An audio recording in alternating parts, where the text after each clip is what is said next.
Stock market యొక్క body లాంగ్వేజ్ను decode చేయడంపై మీకు అవసరమైన శీఘ్ర సారాంశం ఇక్కడ ఉంది.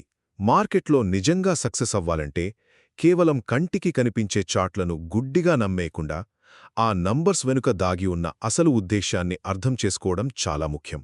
మొదటగా స్టాక్ లాంగ్వేజ్కి అలాగే బాడీ లాంగ్వేజ్కి ఉన్న తేడాను మనం పసిగట్టాలి. లాంగ్వేజ్ అంటే చార్ట్లపై అందరికీ కనిపించే ప్రైస్ మూవ్మెంట్స్, కానీ బాడీ లాంగ్వేజ్ అంటే దాని వెనుక ఉన్న అసలు నిజం. ఒక వ్యక్తి పైకి నవ్వుతూనే లోపల ఎలా బాధపడతాడో తెలుసా? అలాగే ఒక స్టాక్ పైకి వెళ్తున్నట్లు కనిపిస్తూనే సడన్గా క్రాష్ అవ్వడానికి రెడీగా ఉందేమో అని మనం క్రాస్ చెక్ చేసుకోవాలి. రెండవది, లైవ్ మార్కెట్లో ఈ హిడెన్ సిగ్నల్స్ని ఎలా క్యాచ్ చేయాలో చూద్దాం.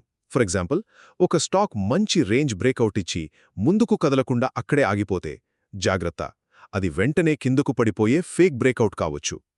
అలాగే మార్కెట్లో ఎంత మంచి న్యూస్ వచ్చినా స్టాక్ ఎందుకు భారీగా పెరగట్లేదు అని ఎప్పుడైనా ఆలోచించారా? బహుశా పెద్ద ట్రేడర్లు అప్పటికే ప్రాఫిట్స్ బుక్ చేసుకున్నారేమో. ఇది మనల్ని ఇరికించే పెద్ద ట్రాప్ అనమాట.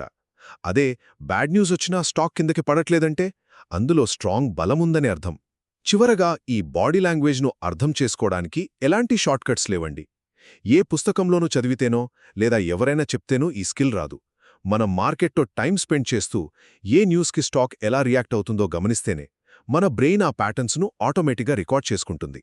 ఒక్క మాటలో చెప్పాలంటే మార్కెట్ యొక్క నిజమైన గమ్యం కేవలం ఆ గీతలలో కాకుండా స్టాక్స్ చూపించే ఈ సైలెంట్ బాడీ లాంగ్వేజ్లోనే దాగి ఉంటుంది.